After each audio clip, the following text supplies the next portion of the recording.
अज्ञानतिमिरान्धस्य ज्ञानाञ्जनशलाकया चक्षुरुन्मीलितं येन तस्मै श्रीगुरुवे नमः। तस्मै श्रीगुरुवे नमः। कबीरनामं परमं पुनीतं युगे युगे स्वामी हरन्तरूपम् गातारमुक्तं पुरुषं पुराणं चरणारविन्दं सततं नमामि। चरणारविन्दं सततं नमामि। बोलिए सद्गुरुदेव की जय। मौज करी गुरुदेव दया करी शब्द सुनाय कियो हरे मौज करी गुरुदेव दया करी शब्द सुनाय कियो हरे ज्यों रवि के उदय सब नासक ज्यों रवि के उदय सब नासक दूर भयो ब्रह्म नासि अंधेरो मौज करी गुरुदेव दया करी शब्द सुनाय कियो हरे। बोलिए सद्गुरुदेव की जय। प्रातः स्मरणीय परम पुरुष परमात्मा सद्गुरु बंदीश्वर कबीर साहब एवं इस पावन धरा पर उपस्थित मृत मंगलमय संत समाज धर्म स्नेही बंधुओं करवा के मूर्ति माताएं बहनें आज हम सबको फिर ये पूर्णिमा का अवसर हम सबको महीने के लास्ट में मिलता है और आज ये हम सबको अवसर फिर मिला है कि हम लोग इस तपोभूमि इस पावन भूमि पर एकत्रित होकर के संत महापुरुषों के विचार एवं उनके दर्शन और गुरुद्वारे का दर्शन करने का अवसर आप सबको प्राप्त होता है। ये पूर्व जन्मों के जो पुण्य आत्माएं होती हैं जो पुण्य मनुष्य होते हैं उनके ये सब अवसर प्राप्त होता है।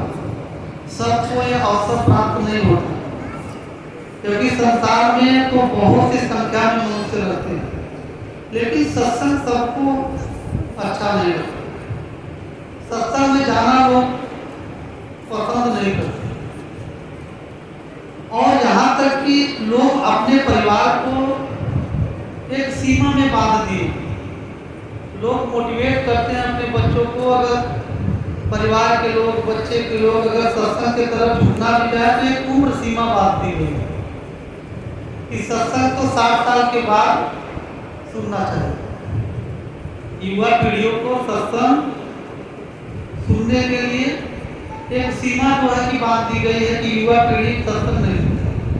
नहीं, हम सबको सत्य से सत्संग का मतलब होता है कि सत्य से जुड़ना और जो सत्य से जुड़ा और उसी का इस संसार से कल्याण हुआ।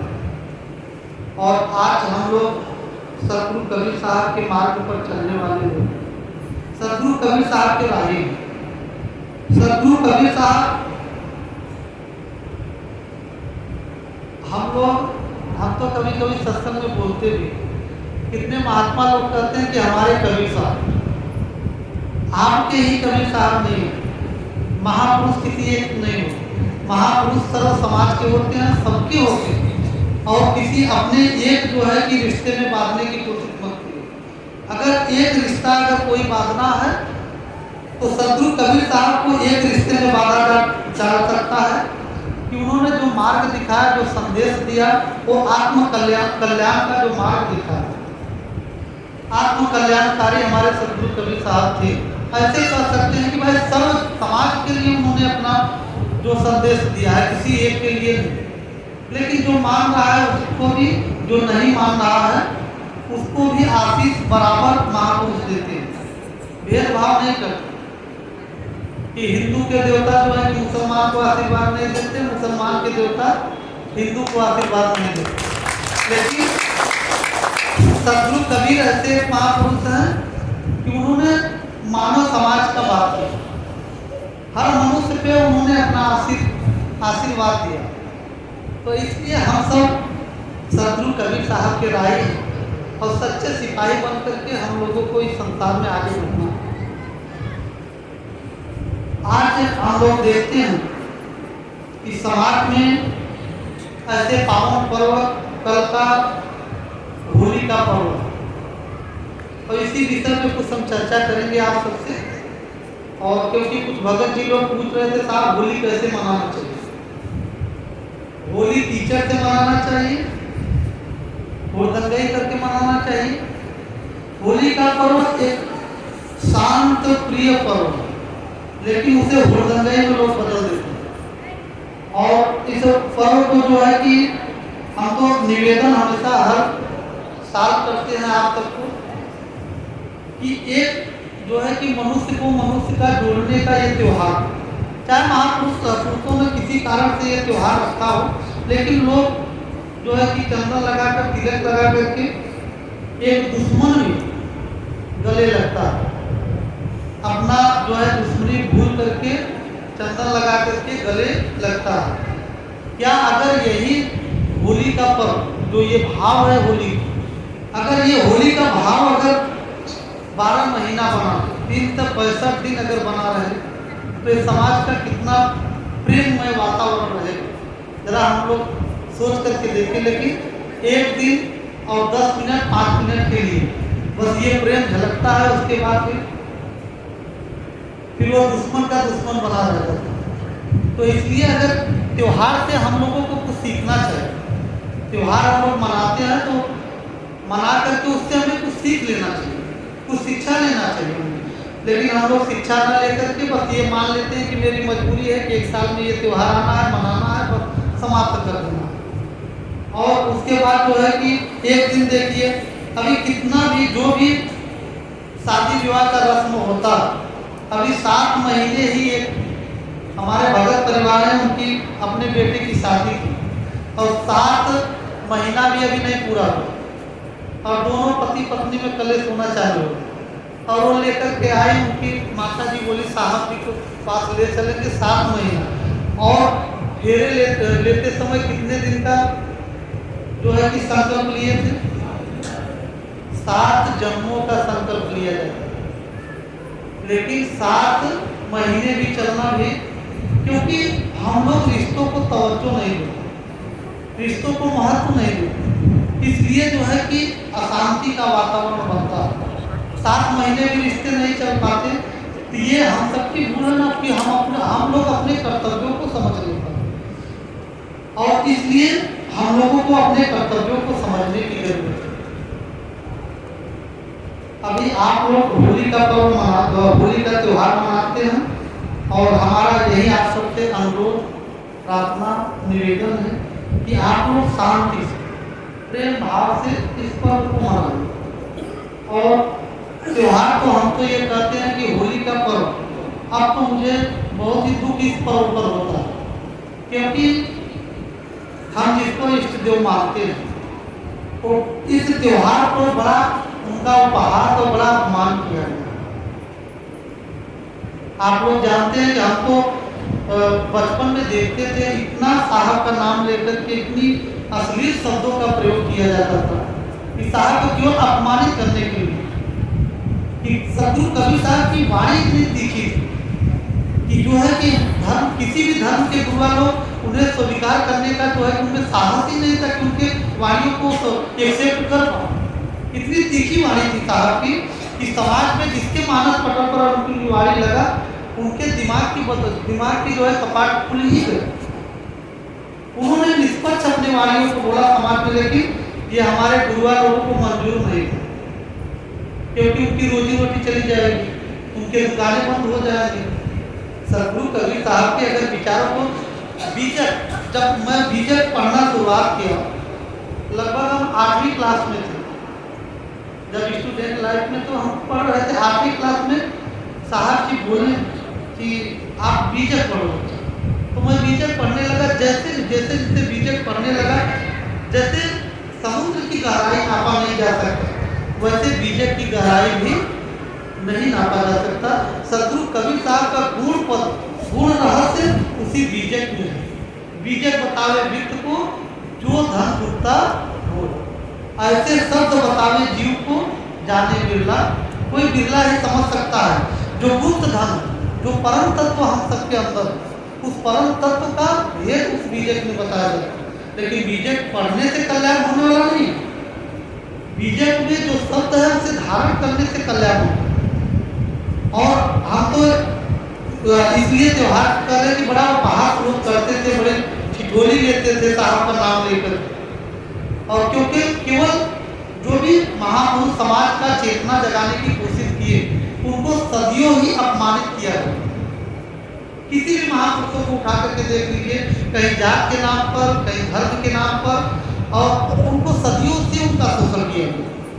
अगर ये सब बातें जो है कि लोगों को कट तो लगता है, लेकिन ये यथार्थ है, सत्य है, कट सत्य है, इसे कोई नकार नहीं सकता। आज भी लोगों के अंदर वो व्याप्त है, वो जात पात ऊंच नीच की ये भावना ये व्याप्त है। और इसी भावना के नाते आज जो हिंदू समाज कहा जाता है एकदम गर्त में चला गया। आज बताया जाता है सबसे पुराना सनातन धर्म है, लेकिन एक भी राष्ट्र कभी निर्माण नहीं होगा, और उसके पीछे सारे धर्म आए और कितनी स्थापना होगी। क्यों? और यही ओछी मानसिकता के नाते, ये कुंठित मानसिकता के नाते, जो ये जो एक छोटी सोच है। अरे लोगों की भावना एक मानवता की भावना हो। अगर भाई चलो मानवता के छोड़ दो, अगर हिंदू मानते हैं तो एक हिंदू की भावना हो ना कि हमारे सब भाई हैं। अगर मुसलमान भाई अगर देखते हैं और उनको दिन रात जो है कि लोग टारगेट करते हैं, लेकिन आखिर उनको गुरुओं को भी तो देखिए कि वो कितना भी अलग रहेंगे, लेकिन वो धर्म के प्रति उनका निष्ठा तो बराबर बनी रहती है। मुसलमान तो मुसलमान, अगर भाई चलो ठीक है मानो नहीं मान रहे हैं तो हिंदू मानिए, तो हिंदू अगर मानिए तो अपने भाई को ही टारगेट लोग करने लगते हैं। तो ये सब भावनाएं ये होना नहीं चाहिए। और समाज में अगर समाज को आगे बढ़ाना है तो ये सब गंदी सोच जो है कि ये छोटी सोच को हम लोगों को निकाल करके खोपड़ी से बाहर ही करना पड़ेगा। और इसलिए होली का जो त्यौहार है उसे शांति से आप लोग मनाएंगे, प्रेमपूर्वक मनाएंगे, और सबसे हम ये पावन पर्व जो ज्ञान का जो होली होता है, और ये छोटा सा पद है, और इसी पद के सारे आप लोग समझने का प्रयास करेंगे कि इसमें जो है कीचड़ रूपी दाग हम सबके चुनरी में लगना नहीं चाहिए। कौन से चुनर में?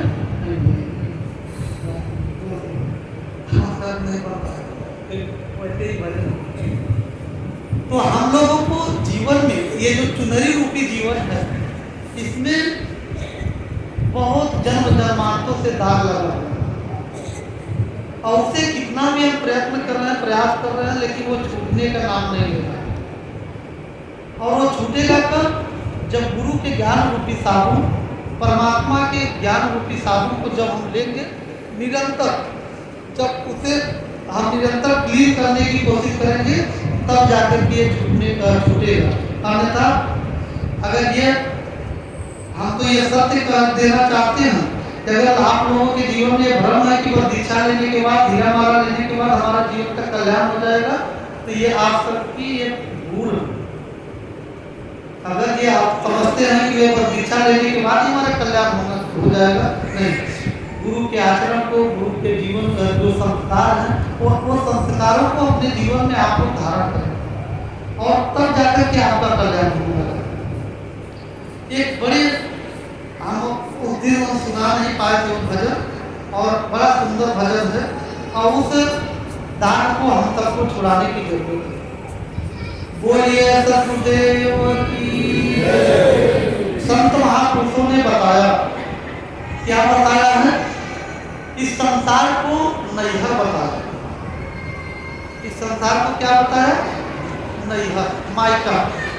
और हम सबका मायका यह संसार ही है, और हम सबका ससुराल क्या है? और हम सबका ससुराल है परमात्मा का घर, जो पिया का घर, जो शत्रु का घर, जिसे अमर लोग, सतलोक और अनामी लोग, तो उसको जो है कि ससुराल कहा गया। तो सतगुरु कबीर साहब कहते हैं कि नैहर में दाग गल मोरी चुनरी। बताइए मत, हमें ऐसे गाने दीजिए ना, हम डिस्टर्ब हो जाएंगे। सतगुरु कबीर साहब कहते हैं कि नैहर में दाग लागल मोरी चुनरी। इस संसार रूपी, शरीर रूपी चुनरी में जन्म जन्मांतों से जो है कि दाग लग चुका। साहब कहते हैं कि ये छूटेगा कैसे दाग? आज हम लोगों का कपड़ा जब जो है कि गंदा हो जाता है, दाग लगता है, तो हम लोग जो है कि साबुन ला करके, सोडा ला करके हम लोग क्लीन कर देते हैं। लेकिन सतगुरु कबीर साहब कहते हैं जब शरीर जीवन रूपी चुनरी में जब दाग लगेगा तब इसे कैसे छुड़ाएंगे? साहब कहते हैं कि नैहर में दाग गल मोरी चुनरी, ई चुनरी धोबी घर भेजली। साहब कहते हैं कि इस जीवन रूपी चुनरी को धोबी रूपी गुरु, यहाँ कोई जात सूचक शब्द नहीं है, धोबी कौन? गुरु ही धोबी होते हैं, जो आपके जीवन रूपी कपड़े को क्लीन करते हैं। साहब कहते हैं कि ई चुनरी धोबी घर भेजली, मली मली धोवे तब न भई उजली, नैहर में दाग गल मोरी चुनरी। अब इसका भाव हम लोग समझे। साहब कहते हैं कि ये चुनरी धोबी कर देगी। हम लोग गुरु के शरण में तो आ गए, इस चुनर रूपी शरीर को लेकर के हम लोग गुरु के शरण में आ गए, लेकिन मली मली धोली तब न भई उजली, तब ये दाग नहीं छूटा। गुरु तो प्रयत्न करते हैं, प्रयास करते हैं कि आपके दाग को छुड़ाने को, लेकिन शिष्य ही नहीं चाहता कि मेरी दाग छूट जाए। इसलिए गुरु के जो आदर्श है, जो उनके संस्कार है, जो उनकी रहनी करनी है, वो शिष्य अपने जीवन में धारण नहीं कर पाता। इसलिए जो है कि वो दाग छूटता नहीं। और फिर आगे बड़ा अच्छा शब्दों में साहब कहते हैं कि पहिन ओढ़ी गोरी चली ससुरारी। इस चुनरी को पहन करके कहाँ हम लोग चले? ससुरारी, परमात्मा के घर, सतगुरु के घर हम चले। पहिनी ओढ़ी गोरी चली ससुरारी, ससुर के लोग कहे बड़ी कुहरी, नैहर में दाग गल मोरी चुनरी। हमारी माताएं बहनें को समझ रही होंगी ना भाषा को, कि नैहर में दाग लागल मोरी चुनरी, पहिन ओढ़ी गोरी चली ससुरारी। हम लोग इस चुनरी को पहन करके परमात्मा के घर में, हम अपने पति के घर में, परमात्मा रूपी पति के घर पर गए। ससुर के लोग कहें बहुत कुहरी। जब हम उस परमात्मा के घर जब जाएंगे तब ससुराल के लोग कहेंगे तू तो बड़ी कुहरी है। कुहरी मतलब तुम अपना दाग छुड़ा नहीं सकते, तुम अपने जीवन में दाग लगा करके आए। तो इसलिए हम सबको निरंतर प्रयत्न करना चाहिए कि हम सबके जीवन का दाग न लगने पाए, और जो लगा है उसे धोने का प्रयास हम लोगों को करना चाहिए। और आप लोग देखते हैं कि आगे साहब कहते हैं बड़े सुंदर शब्दों में कि भाई बटेरा दूर बसत है, भाई बटेरा दूर बसत है। और साहब आगे कहते हैं कि साबुन बिकाए, साबुन महंग बिकाए वही नगरी, नैहर में दाग ला गलमोरी चुनरी। इस पद को समझिएगा, भजन अभी ज्यादा हम एक बार भजन बड़ा पुराना ये पद हम खोज रहे थे कुछ पुस्तक, उस पुस्तक में लिखा हुआ था गुरसरल प्रस्ताव का ये भजन लिखा हुआ है और अपने हाथ पर लिखित जो है पुस्तक उन्होंने लिखा था भजन, उसी में ये भजन हमको मिला कि नैहर में दाग लागल मोरी चुनरी और भाई बटेरा दूर बसत है और साबुन बिका और महंग बिकाए वही नगरी। उस परमात्मा के घर में जाएंगे तो सोचेंगे कि हम साबुन लेकर के क्लीन कर लें तो वहाँ बहुत महंगा बिकेगा साबुन, आप ले नहीं सकते। यहाँ तो आप द्रव्य देकर के रुपया देकर के साबुन लेकर के क्लीन कर लेंगे, लेकिन वहाँ परमात्मा के घर में कौन सा साबुन आप लेंगे, बहुत महंगी साबुन है।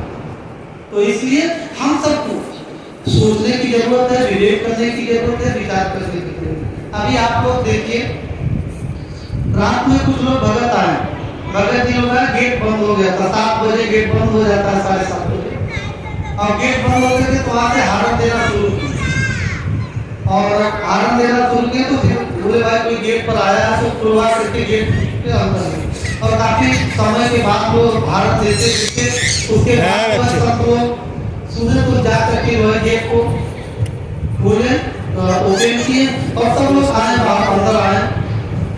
तो उसके बाद उसमें सब काफी अच्छे साधक लोग हैं। तो साहब जो गेट की कितने बजे आपका भैया 7:30 बजे बंद हो जाता है, फिर आप फोन लगाए लेकिन मेरा फोन रिसीव नहीं हो। तो हमने कहा बस ठीक इसी प्रकार से भजन मुझे याद है कि हम गुरुद्वारे गुलामी करबे, हम गुरुद्वारे गुलामी करबे, चाहे गुरु मारे चाहे दरिया में, चाहे गुरु मारे चाहे दरिया में, हम गुरुद्वारे गुलामी करबे। लेकिन ये भजन हम सुनते थे संतों से, लेकिन आज अगर चाहे गुरु मारे चाहे दरिया, लेकिन गुरु एक एक कट वचन अगर बोल दे परीक्षा के लिए और दूसरे पूर्णिमा को केला तो छोड़ दिया कहीं भैया आप लोग जापन है तो हम ऐसा कट वचन बोल ऐसा बोल दिए। और रोज लोगों को हमें बड़ी खुशी मिलती है कि पुराने कुछ समय के पहले कुछ भगत लोग अब आते हैं तो बोलते हैं साहब अभी 2-4 भगत नाराजे बारे और कुछ भगत जानते होंगे, हम बोल रहे हैं कितने भगत जानते होंगे, कुछ लोग नाराज बारे और नाराज क्यों होते हैं अब बताइए। अब इस पद पर कोई अगर इस पद पर कोई खड़ा हो जाए वही सच्चा शिष्य कहलाने का हकदार हो कि हम गुरुद्वारे गुलामी करें। और बस अगर साधु संत का कोई वचन निकल जाए तो बस वही गांठ बना करके लोग रख लेते कि दोबारा हम इस आश्रम में प्रवेश नहीं करेंगे, हमको साधु ऐसे बोले, हो सकता है गुरु परीक्षा ही लेते हो। लेकिन संत जन हम सबको मोटिवेट करने के लिए भजन उन्होंने निर्माण किया। कबीर साहब की भजन न हो कि किसी संत का भजन है, लेकिन हम लोगों को एक शिक्षा दिए, एक आदर्श दिए। और आज लोग कहते हैं कि भैया हम तो लोग कहते हैं कि भैया भजन करो, साधन। हम कहा भैया देखो भौतिक जगत में पहले भजन करने की जरूरत है, अध्यात्म का भजन तो बड़ा दूर है, पहले भौतिक जगत में आप सच्चे साधक बनने की आपको जरूरत है। सच्चे साधक अगर नहीं बने तो तब तक कल्याण होने वाला नहीं है। गेट पर आते हैं, हारन बजाए हो तो उसके बाद कुछ समय के बाद जो है कि गाड़ी उनकी अंदर है। तो ठीक इसी प्रकार से हम लोगों को भी परमात्मा के द्वार का हम लोगों को पता गुरु ने दे दिया, गंतव्य स्थान दे दिया, दरवाजा का समीप बता दिया कि दरवाजा यही परमात्मा का है। और हम सबको निरंतर रोज प्रतिदिन जाकर के हम लोगों को हारन बजाने की जरूरत है। मतलब वहाँ आरती करने की जरूरत है, निवेदन करने की जरूरत है, तब गुरु की दया नहीं होगी। आज नहीं तो कल गुरु की दया होगी, वो अपना परमात्मा फाटक खोल देते भैया अब ये जो हालत हमारा हम सब। तो इसलिए हम सबको निरंतर जरूरत यह है कि परमात्मा के द्वार पर सूरज समानी निरत में और निरत भई निराधार, और सूरज निरत परिचय हुए तो खुल गए सिंधु। अगर आप साधक बन जाएंगे सच्चे, तो निश्चित है कि आपके जीवन से कलेश, राग, द्वेष, ईर्ष्या, ये सब जो आपके जीवन की बुराइयां ये धीरे धीरे ऑटोमेटिक समाप्त होते चले जाएंगे। ये साधना ध्यान योग ऐसा है कि वो धीरे धीरे, अब संसार में जितनी खोपड़ी है उतनी मती है। लोगों के विचार अलग हो सकते हैं, लोगों की सोच अलग हो सकती है, लेकिन हम लोगों को अपने विचार को अपवित्र नहीं करना, हम लोगों को अपने जीवन को अपवित्र नहीं करना। कोई व्यक्ति बुरा है तो उसके कारण जो है कि हम अपने जीवन को बुराइयों में हम लोग अपने जीवन को नहीं रखेंगे।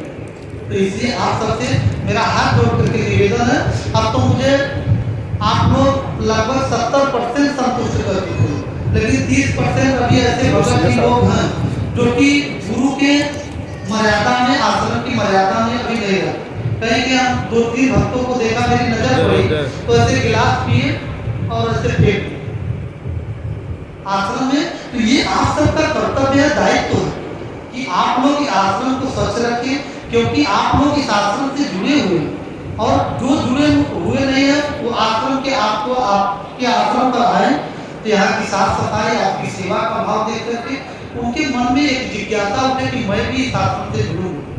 ये आप सबका आदर्श, अपने एक आदर्श बना लीजिए आप लोग। और ये घर पर भी सुबह उठिए, झाड़ू उठाइए, घर की सफाई करिए, रोज प्रतिदिन आप लोग झाड़ू लगाते हैं, घर की सफाई करते हैं, तो ये आप सबका भी कर्तव्य है। कहीं भी गिलास